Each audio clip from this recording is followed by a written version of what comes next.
She didn't even flinch when he said it. Stay quiet. Adults are talking. His voice sliced across the table, sharp enough to freeze every fork midder. My 11-year-old daughter had only been answering a question he had asked her. And in that second, something inside my chest cracked open slowly, painfully, like wood splitting under pressure. I felt her small hand slide into mine beneath the table. Warm, steady, waiting. Everyone else stared at their plates. No one challenged him. No one ever had. And then she did something I never managed to do at her age. She kept speaking. Calm. Clear. Grandpa, you asked me. The room went silent. Even the refrigerator in the kitchen seemed to hold its breath. My father's jaw tightened, and that old familiar storm gathered behind his eyes. The same storm I had grown up under for 32 years. And in that moment I knew this was not about lunch. This was about generations of silence ending at my daughter's voice. I used to be the quiet one. The accommodating one. For 12 years of my adult life, I showed up every single Sunday at that same oak table. I brought the food. I paid for half the groceries. $380 a month on average. I never asked my brother to contribute even though he lived 10 minutes away and earned almost twice what I did. I rearranged work shifts so I could attend birthdays and anniversaries. I missed a promotion opportunity in 2018 because it required relocating for a year and my father said family comes first. I listened to his lectures about loyalty, about respect, about how daughters should not embarrass their fathers. I absorbed his criticism like it was whether I simply had to survive.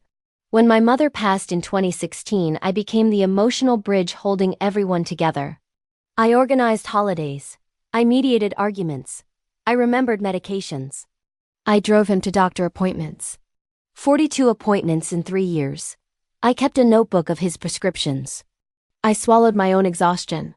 I told myself he was grieving. I told myself this was love. But love should not feel like shrinking. And I had been shrinking since I was a child. He corrected the way I laughed.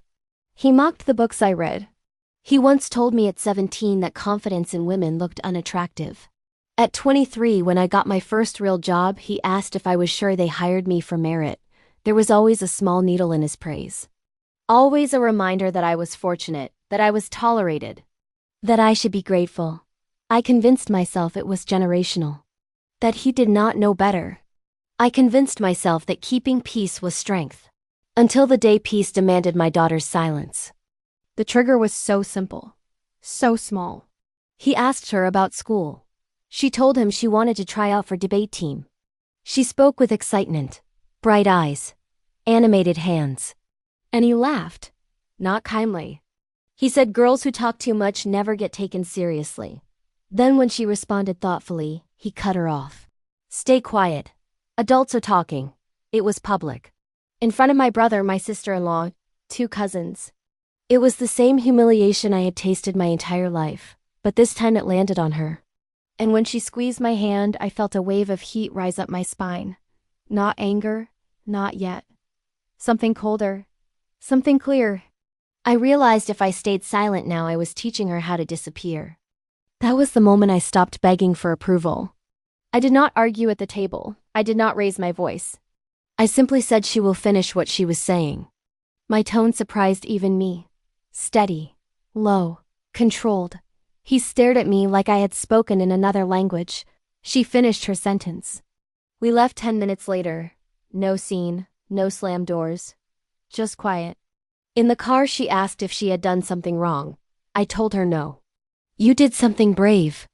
And that night after she fell asleep, I opened a notebook. Not to vent. To plan. For years I had been financially supporting those gatherings. I had been the one ensuring holidays happened. I transferred money automatically on the 1st of every month. I canceled it. I reviewed every shared bill. I removed my name from the streaming services my brother used. I informed my father politely that due to increased expenses, I would no longer contribute to weekly lunches. I gathered documentation of the medical payments I had covered. I consulted a lawyer about the small inheritance my mother left that had been vaguely managed by my father. Quietly, I requested statements. I was not seeking revenge. I was seeking clarity. Boundaries. I stopped attending Sunday lunches. I did not argue over the phone. When he called and said I was overreacting, I replied we are taking space. When relatives messaged saying he did not mean it, I responded intention does not erase impact. I did not explain further.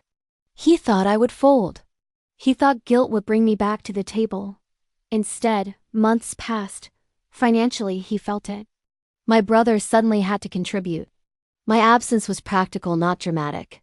And then something unexpected happened. My daughter flourished. She joined debate team. She practiced speeches at the kitchen counter. Her voice grew stronger each week. One evening she said, "Mom, I like who I am when I talk." That sentence alone was worth every uncomfortable boundary. The climax came 6 months later at a large family anniversary dinner. We were invited. I almost declined. But my daughter wanted to go. I agreed on one condition to myself. No shrinking. When we arrived, conversations paused. My father attempted a stiff greeting. I nodded politely. Halfway through the meal, someone mentioned my daughter's debate competition win. Applause scattered lightly.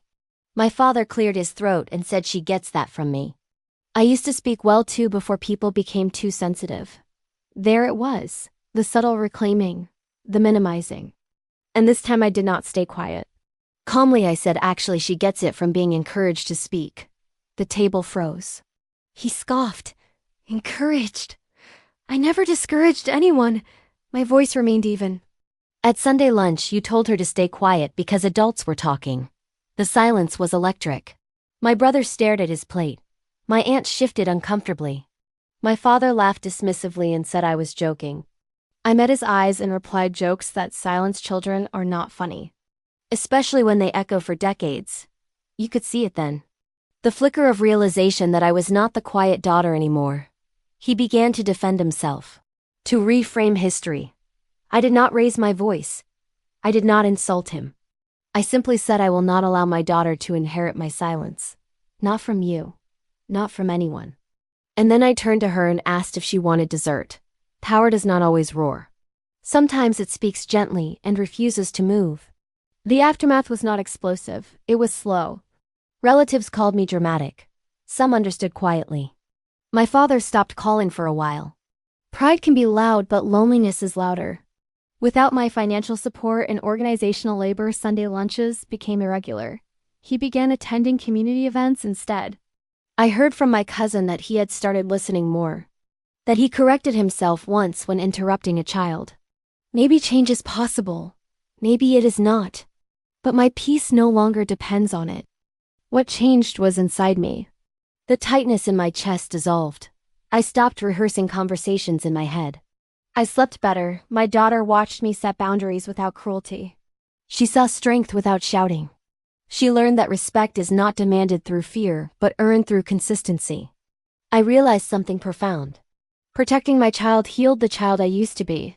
The little girl who swallowed opinions to keep love. The teenager who mistook criticism for guidance.